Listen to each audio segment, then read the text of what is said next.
Plus nous sommes curieux des grandes inconnues cosmiques, plus nos recherches sur l'univers révèlent des questions sans réponse. S'interroger sur la nature d'une chose, où elle est, d'où elle vient et comment elle est apparue, vous conduira inévitablement au même grand mystère, la nature ultime et l'origine de l'univers et de tout ce qu'il contient. Pourtant, quelle que soit la distance parcourue, les mêmes questions persistent. À un moment donné, les entités qui constituent notre point de départ n'existaient pas nécessairement, alors comment sont-elles apparues ? En fin de compte, on en arrive à la question ultime, comment quelque chose est-il né de rien ? D'accord, on vous pose certainement cette question à l'infini, mais je me dois tout de même de demander, comment quelque chose comme l'univers ou le Big Bang est-il né du néant ? C'est peut-être l'une des plus grandes questions qui soit, car il s'agit en fait de savoir non seulement d'où vient tout ce qui existe, mais aussi comment tout cela est apparu en premier lieu. Voici jusqu'où la science nous a menés, du moins jusqu'à présent. Aujourd'hui, lorsque nous observons l'univers, l'ensemble des observations que nous avons recueillies, même en tenant compte des incertitudes connues, aboutit à une image remarquablement cohérente. Notre univers est fait de matière et non d'antimatière, obéit aux mêmes lois de la physique partout et à tout moment, et a commencé, du moins, tel que nous le connaissons, par un Big Bang brûlant il y a quelque 13,8 milliards d'années. Elle est régie par la relativité générale, est en expansion, se refroidit et gravite, et est dominée par l'énergie noire, 68%, et la matière noire, 27%, le reste étant constitué de matière normale, de neutrinos et de rayonnement. Aujourd'hui, bien sûr, elle est remplie de galaxies, d'étoiles, de planètes, d'éléments lourés, dans au moins un endroit, de vie intelligente et technologiquement avancée. Ces structures n'ont pas toujours existé, mais sont nées de l'évolution cosmique. Dans un bond scientifique remarquable, les scientifiques du XXe siècle ont pu reconstituer la chronologie de l'évolution de notre univers, qui est passé d'un univers essentiellement uniforme, dépourvu de structures complexes et composé exclusivement d'hydrogène et d'hélium, à l'univers riche en structures que nous observons aujourd'hui. Si nous partons d'aujourd'hui, nous pouvons remonter dans le temps et demander d'où vient chaque structure ou composant de cette structure. Pour chaque réponse obtenue, nous pouvons demander d'accord, mais d'où cela vient-il et comment cela s'est-il produit, jusqu'à ce que nous soyons obligés de répondre nous ne savons pas, du moins pas encore. Enfin, nous pouvons contempler ce que nous avons et nous demander, comment cela est-il apparu et y a-t-il un moyen pour que cela soit apparu à partir de rien ?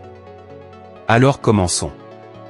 La vie que nous avons aujourd'hui provient de molécules complexes, qui ont dû naître à partir d'atomes du tableau périodique, les ingrédients bruts qui composent toute la matière normale que nous avons dans l'univers aujourd'hui. L'univers n'est pas né avec ces atomes, il a fallu que plusieurs générations d'étoiles vivent et meurent, et que les produits de leur réaction nucléaire soient recyclés dans les générations d'étoiles suivantes. Sans cela, les planètes et la chimie complexe seraient impossibles. Pour former les étoiles et les galaxies modernes, nous avons besoin de la gravitation pour attirer les petites galaxies et les amas d'étoiles les uns vers les autres, créant ainsi de grandes galaxies et déclenchant de nouvelles vagues de formation d'étoiles. Ce qui a nécessité des collections de masse préexistantes, créées par la croissance gravitationnelle. Qui nécessite la formation initiale de halos de matière noire, empêchant les épisodes de formation d'étoiles d'éjecter cette matière dans le milieu intergalactique. Qui nécessite un bon équilibre entre la matière normale, la matière noire et le rayonnement pour donner naissance au rayonnement cosmique de fond, aux éléments légers formés lors du Big Bang chaud et aux abondances en modèles que nous observons dans ces éléments. Qui ont nécessité des fluctuations initiales de la graine, des imperfections de densité, pour se développer gravitationnellement dans ces structures. Qui nécessite un moyen de créer ces imperfections, ainsi qu'un moyen de créer de la matière noire et de créer les quantités initiales de matière normale. Ce sont les trois ingrédients clés nécessaires, dans les premiers stades du Big Bang chaud, pour donner naissance à l'univers tel que nous l'observons aujourd'hui. Si nous supposons que les lois de la physique et l'espace-temps lui-même doivent exister, ainsi que la matière et l'énergie elle-même, nous voudrons probablement les inclure dans les ingrédients nécessaires qui doivent apparaître d'une manière ou d'une autre. En bref, lorsque nous nous demandons si nous pouvons ou non créer un univers à partir de rien, il s'agit des nouvelles entités jusqu'à présent inexpliquées qui doivent apparaître d'une manière ou d'une autre. Pour obtenir plus de matière que d'antimatière, nous devons extrapoler jusqu'au début de l'univers, à une époque où notre physique est très incertaine. Les lois de la physique telles que nous les connaissons sont, en un sens, symétriques entre la matière et l'antimatière, toutes les réactions que nous avons créées ou observées ne peuvent que créer ou détruire de la matière et de l'antimatière en quantités égales. Mais l'univers que nous avons eu, bien qu'il ait commencé dans un état incroyablement chaud et dense où la matière et l'antimatière pouvaient être créées en quantités abondantes et copieuses, a dû avoir un moyen de créer une asymétrie matière-antimatière là où elle n'existait pas à l'origine. Il existe de nombreuses façons d'y parvenir.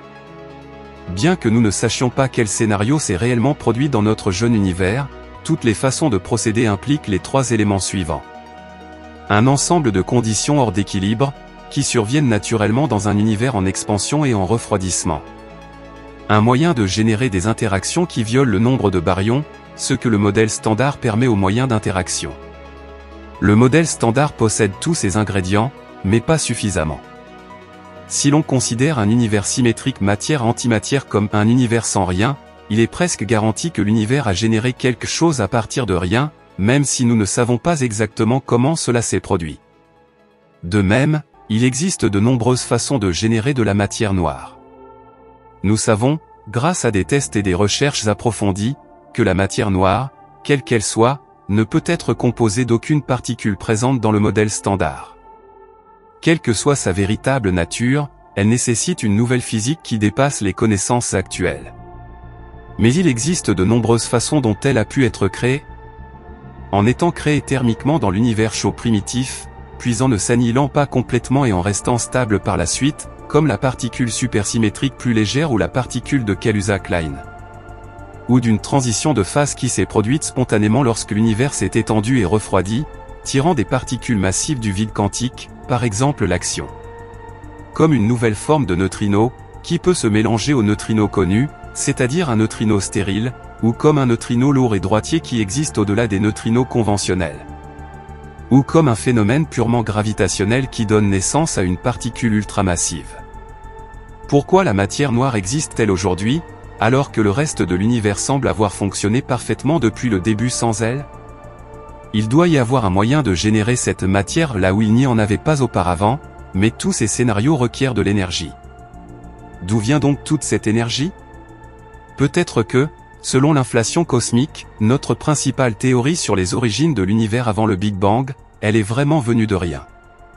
Cela nécessite quelques explications et c'est ce que l'on entend le plus souvent par un univers à partir de rien.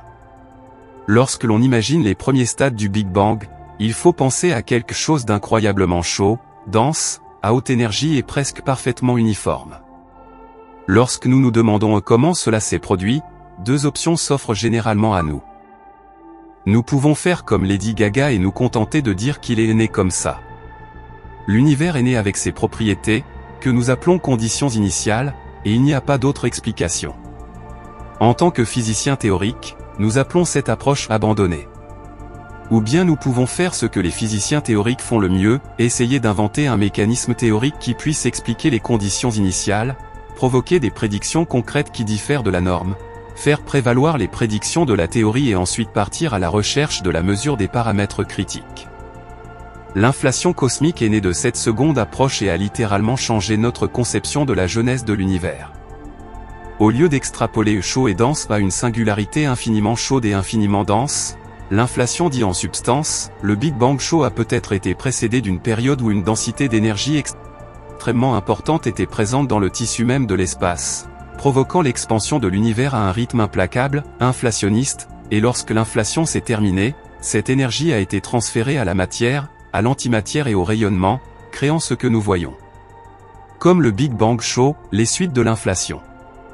Dans les moindres détails, cela ne crée pas seulement un univers avec la même température partout, un espace plat et aucun vestige d'une hypothétique grande époque unifiée, mais prédit également un type et un spectre particulier de fluctuation de la graine, densité, que nous avons ensuite dit et vu.